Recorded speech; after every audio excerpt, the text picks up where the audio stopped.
Alhamdulillah masih tetap di sahur segar. Mari kita segarkan keimanan dengan kembali kepada ayat-ayat Allah. Tadi sangat hard sekali ya, keras sekali pengalaman Pak Sufyan Ats-Tsauri. Kita jangan lupa satu ayat bahwa Islam ini humble. Islam ini wa ma arsalnaka mirasulin illa rahmatan lil alamin. Tidak aku utus seorang Muhammad kecuali untuk jadi penyayang bagi seluruh alam. Maka kalau Islam dituduh teroris, saya sakitnya tuh seluruh badan. Karena dalam Islam tuh ada satu hadis namanya dari riwayat Abu Qatadah. Dalam Islam dilarang mengencingi air yang tergenang loh. Logikanya apa? Air tergenang aja dilarang dikencingi, apalagi dibom. Makanya saya suka bantah yang orang tuduh Islam itu teroris. Islam itu rahmatan lil alamin, dilarang mengencingi pohon. Pohonnya nggak akan marah dan nggak punya tangan, kalaupun dikencingi nggak bakalan nabok. Tapi yang di bawah pohon itu ada jangkrik, ada semut, ada cacing. Gimana kalau mereka sedang melakukan pernikahan anaknya lalu dikencingi? Kebayang nggak pengantennya bau kiih ya, bau hangsur, itu kan sampai sejauh itu. Makanya tadi ceritanya, aduh kalau Islam jadi kaku begini, bagaimana Islam sampai kepada hati yang didakwahinya. Maka keluar dari zona itu, kembali ke rahmatan lil alamin. Bagaimana Islam itu menjadi penyayang bagi apapun objek dan segmen yang ditemui dengan Islam itu sendiri. Sampai ke Indonesia itu kan dengan kelembutan. Maka ini ada sosok yang lain lagi ini. Silakan Mang Denny, ini kayaknya teman Mang Denny nih. Kalau tadi tamu yang pertama dikenalkan oleh Calontong, ini tamu yang kedua saya akan perkenalkan karena saya ngefans banget. Saya udah bawain lagu-lagunya dari saya ngeband waktu SMA, Bos. Ada Kang Yuki dari Pas Band. Assalamualaikum warahmatullahi wabarakatuh. Kang Yuki, selamat datang di Sahur Segar. Nah, sekarang Kang Yuki sudah berhijrah, Pak Ustadz. Nah, kita juga pengen mengambil cerita di balik itu, Kang. Silakan Mang Yuki. Bagi sama kita. Dari mana ceritanya ya? Panjang sebetulnya ceritanya nih. Iya. Tapi kalau diperpendek kurang lebih gini ceritanya. Ceritanya bahwa ketika Allah sudah berkehendak untuk memperlihatkan keagungannya, kita nggak bisa mengelak. Ya. Jadi dengan seketika aja Allah memperlihatkan keagungannya. Betapa agungnya aku, kata Allah, maka kita nggak bisa mengelak. Dan saya melihat keagungan itu dalam waktu yang relatif singkat. Jadi kepemahamannya adalah saya pernah diajak iktikaf 3 hari pada kawan-kawan, tapi mereka nggak sempat memperkuat supaya berangkat. Nah, saya selalu nolak. Hingga suatu saat mereka saking teman-teman ini saking kesalnya mungkin ya. Jadi mereka tipu saya. Diajak nggak pernah mau, ditipu akhirnya. Ditipu akhirnya. Kang, kita lagi diundang makan nih katanya. Anak band ya, diundang makan semangat, langsung berangkat. Saya berangkat, kumpul di masjid. Ya udahlah ya, apa salahnya ya kumpul di masjid. Ternyata mereka sedang iktikaf 3 hari. Sholat dulu, lohor dulu. Oke siap, ikut dulu lohor, duhur. Selesai duhur, kita pindah ke tempat makan. Kebetulan warung makannya memang nggak jauh dari masjid mereka tempat iktikaf. Saya di sana ikut makan dan sebagainya, kemudian cari alasan supaya udah kenyang, pengen pulang kan, supaya nggak diajak 3 harian. Saya pulang ya, ngapain buru-buru? Pulang ada janji sama teman. Ya udah, saya keluar parkiran, nunggu lampu merah, berubah jadi hijau, tiba-tiba ada motor Ninja 150, nyamber di sebelah kiri itu, sebelah kanan. Gitu sebagai anak motor ya, anak motor Bandung. Weh, sialan juga nih orang nih gitu kan. Saya kejar tempel lagi. Ya, saya tempel. Saya sengaja nggak berniat menyusulnya, cuma pengen ngeganggu aja. Tongolin setengah roda, mundur lagi, tongolin setengah roda terus aja. Orang kalau ditempel kan panik, lihat kiri kanan panik. Saya tempel terus. Arahnya searah sampai arah saya pulang ke rumah. Kurang lebih 20 menit di dalam kota itu kebetulan sampai 60, 70, 80, 90, 80 gitu. Bandung kan sempit ya. Tapi kita masih bisa gebut-gebutan sampai 80-an. Terus pas di jalan di Pati Ukur, itu jalannya sempit sekali. Saya lihat dia udah nggak mungkin masuk celah yang pas-pasan, tinggal berlomba-lomba siapa dulu masuk celah itu, yang sebelahnya pasti akan keteteran. Saya paksain masuk duluan, dia ngerem habis-habisan. Saya bilang mampus lu gitu kan. Udah. Saya pulang ke rumah, saya terima tamu. Selesai terima tamu, pulang ke rumah, ingat lagi kawan-kawannya sedang iktikaf 3 hari. Saya pengen balik lagi nih asar nih. Saya turun lagi 2:30, ngebut lagi ke bawah. Ke tengah kota. Masuk, pas waktunya, pas azan asar baru selesai. Jadi antrian panjang, akhirnya saya masuk pas di bagian paling terakhir di barisan. Saf paling terakhir. Yang kosong itu di masjid cuman 3 saf di sebelah kanan saya. Cuman tiga orang di sebelah kanan saya, lain penuh sampai depan. Baru selesai doa iftitah, tiba-tiba ada orang masuk di sebelah kanan saya. Cepet-cepet dia masuk. Berdiri dengan kerasnya, gitu. Terus baru juga usoli, baru juga niat. Orang itu ribut sekali.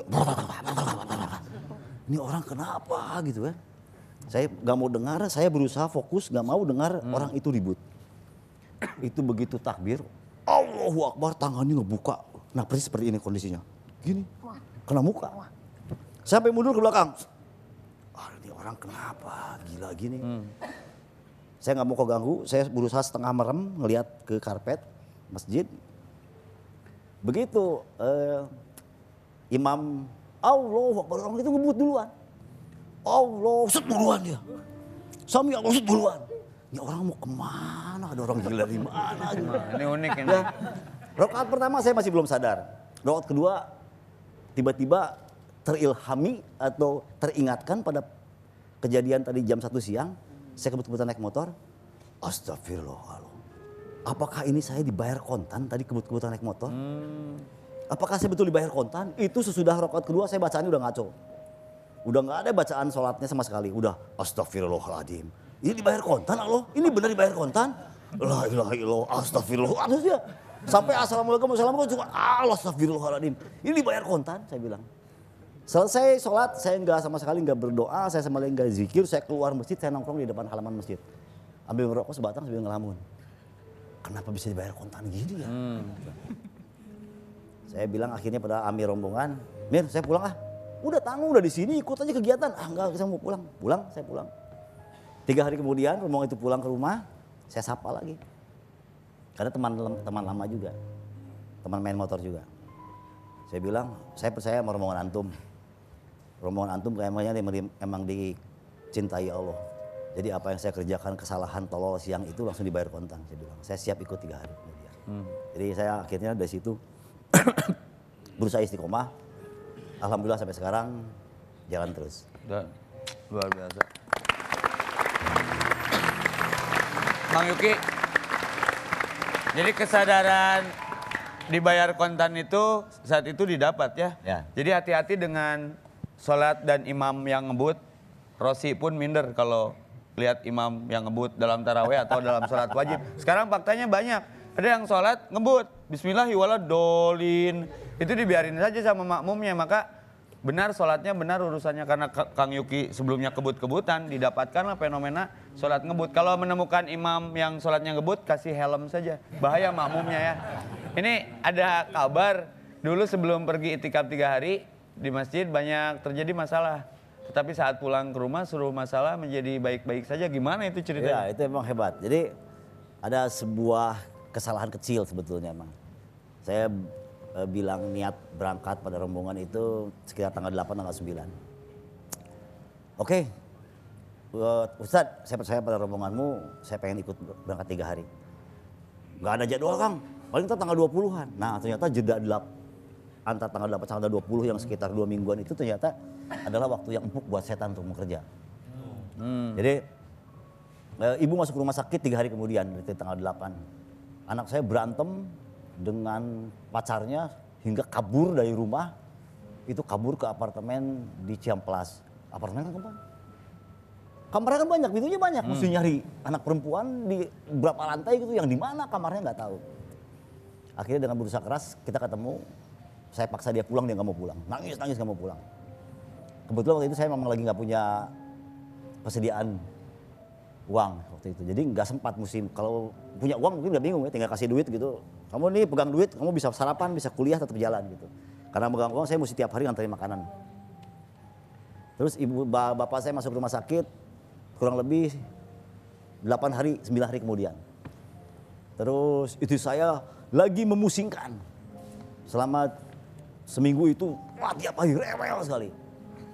Jadi akhirnya dengan segala sumpah serapah isi saya berangkat 3 hari ke masjid. Saya berangkat 3 hari, saya berangkat hari Jumat. Ternyata semua permasalahan dibereskan oleh Allah selama 3 hari saya di masjid. Saya pulang hari Senin, yang pertama saya cari adalah ibu.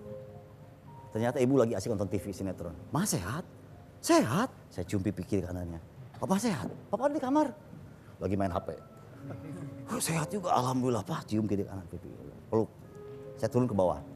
Anak saya yang berantem ada di meja makan lagi sarapan. Mau siap berangkat kuliah. Udah pulang? Udah atuh. Mau kemana sekarang? Mau kuliah? Ah syukurlah. Gitu kan. Yang terakhir adalah istri. Karena saya tinggalin dia dengan sumpah serapah hebatnya waktu saya pergi kan. Jadi pasti masih ada sisa sumpah serapah. Jadi 3 hari beres semua ya persoalan-persoalan ekstrim. Begitu saya masuk ke kamar ternyata istri lagi nonton sinetron sambil nyetrika baju. Gak ada masalah, saya diem aja. Gak berani membuka pembicaraan. Dia cerita macam-macam tentang anak-anak, tentang orang tua, tentang segala macam dan sebagainya. Ternyata dia terima uang sekitar 23.800.000 selama 3 hari hilang. Selama 3 hari saya hilang. Dari mana itu? Ada orang bayar utang dan ada orang yang bayar kerjaan. Wah. Luar biasa.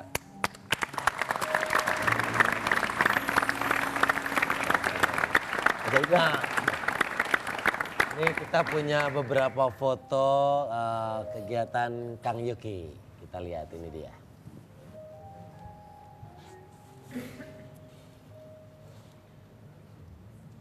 Wah, ini waktu Ini dulu nih. ini dulu nih. Rambutnya masih keren tuh. Nah,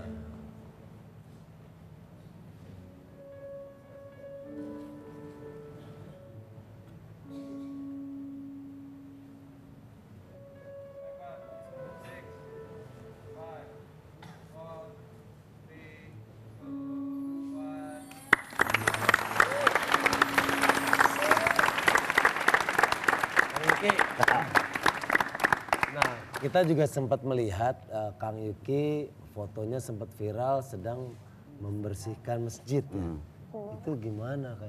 Waktu itu kita lagi itikaf 3 hari di sebuah masjid di Jalan Lombok, Bandung, dekat Stadion Siliwangi.